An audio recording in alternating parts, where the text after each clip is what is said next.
if you look at current crop of ministers, you'll be proud. I can tell you, some of our ministers in Nigeria, as young as they are one of the best in the world. You need to see, I can give examples. Our Minister for Digital Technology is a very young man of almost 40 years. But he himself is a billionaire because he has his own, billionaire in dollars, because he has his own startup digital, this thing which he has. And he has his own fintech, and about 4 African countries use his product exclusively to run their financial systems. These are the people running Nigeria today. They are ready for the 21st century. They are one of the best. They are proving in their private lives of who they are. These are not people coming to government to benefit. They are people coming to government to provide support, to really give real private sector direction to how public service can be discharged. And that's why I'm here today. And I don't think it's a mere coincidence when the organizer David chose me as a keynote speaker. Because today the private sector is leading in Nigeria. And this is the time for you, and tell your friends too, to come to Nigeria and work with your colleague, President Tinubu.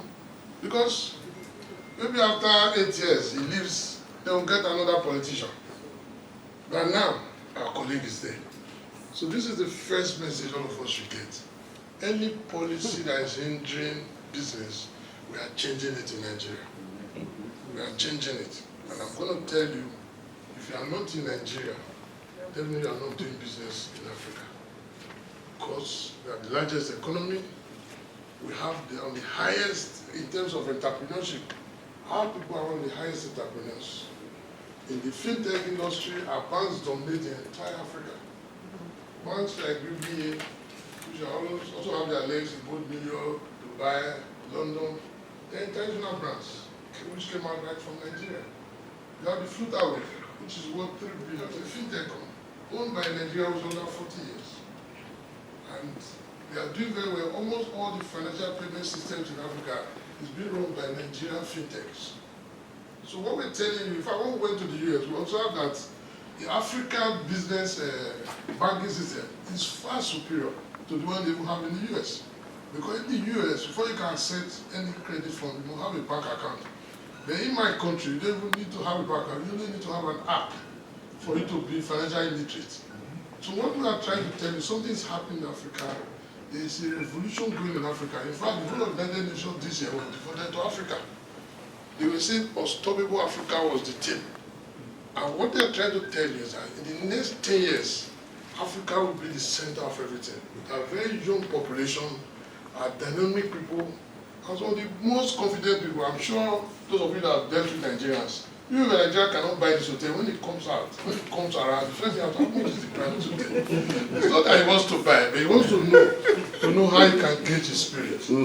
There are very few people like us anywhere in the world. Yep. So what we are trying to say is, we encourage you to do business in Nigeria.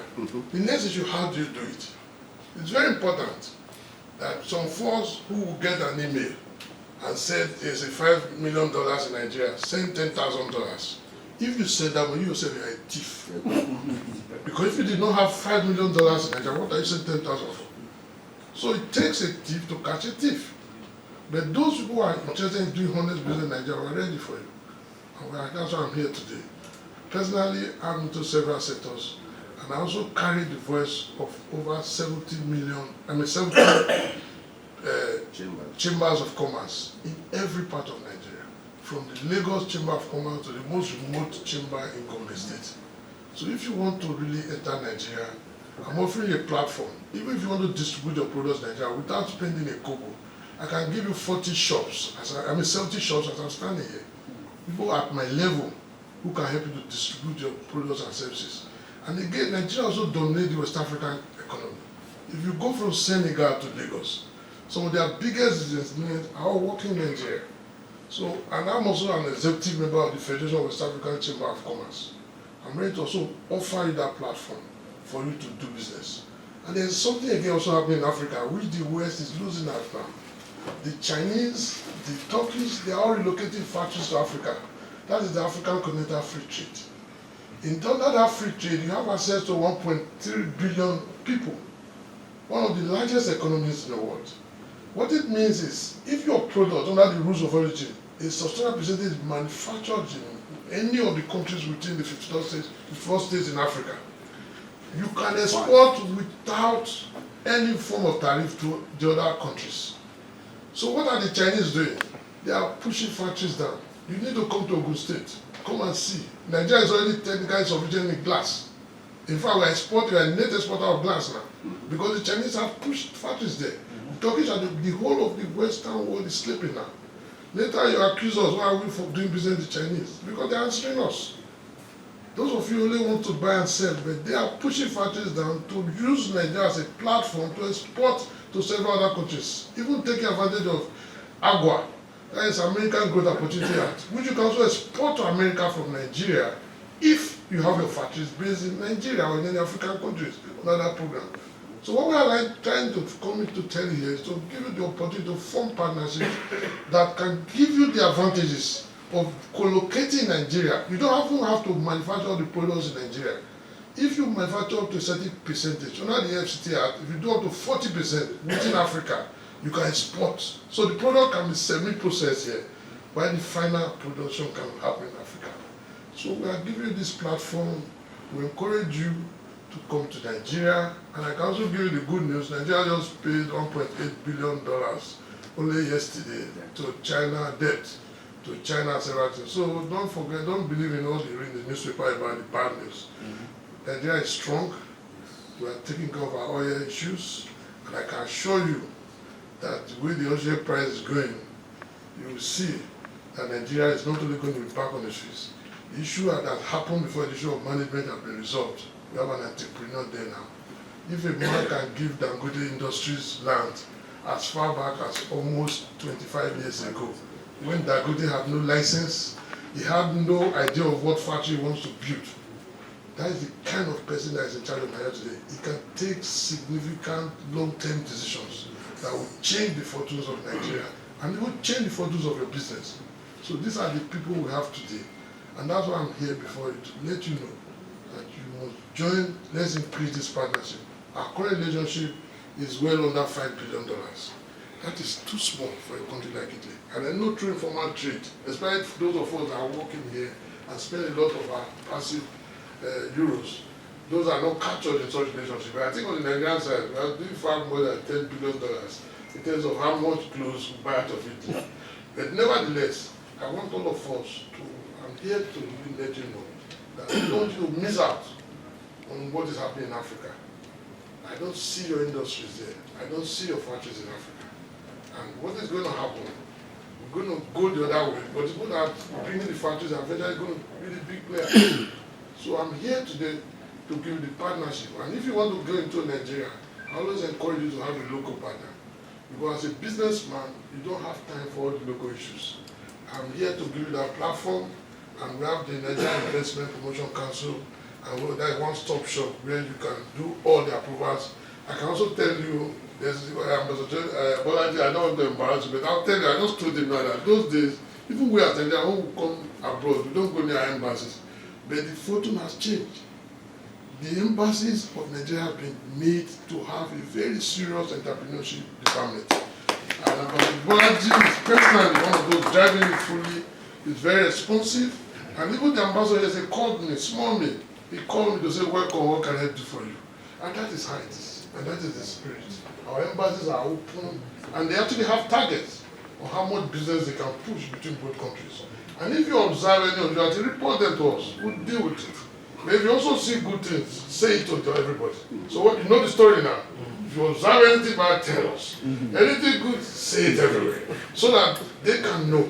And we actually have targets. Personally, I'm going to rate them and give awards for those that are serious in doing business in Nigeria.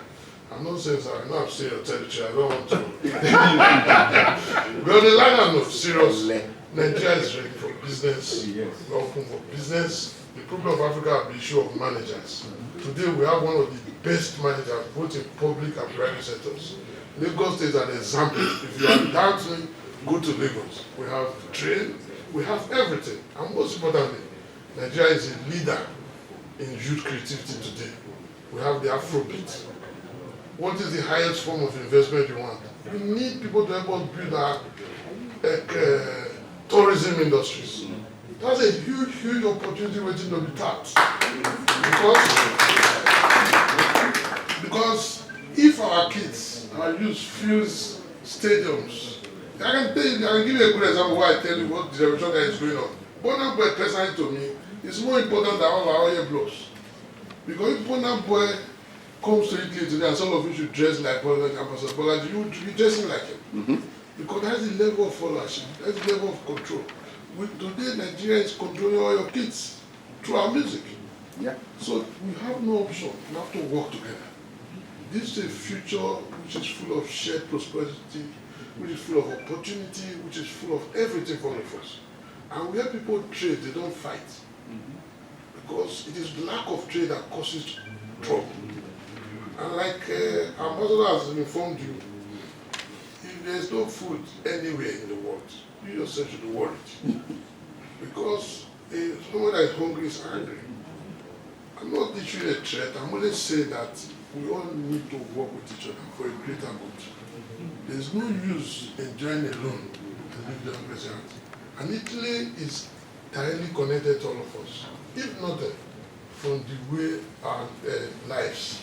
And I think Italy has all of you in this room have a unique opportunity to send the message out that Italy has a unique opportunity to expand its trade with Nigeria.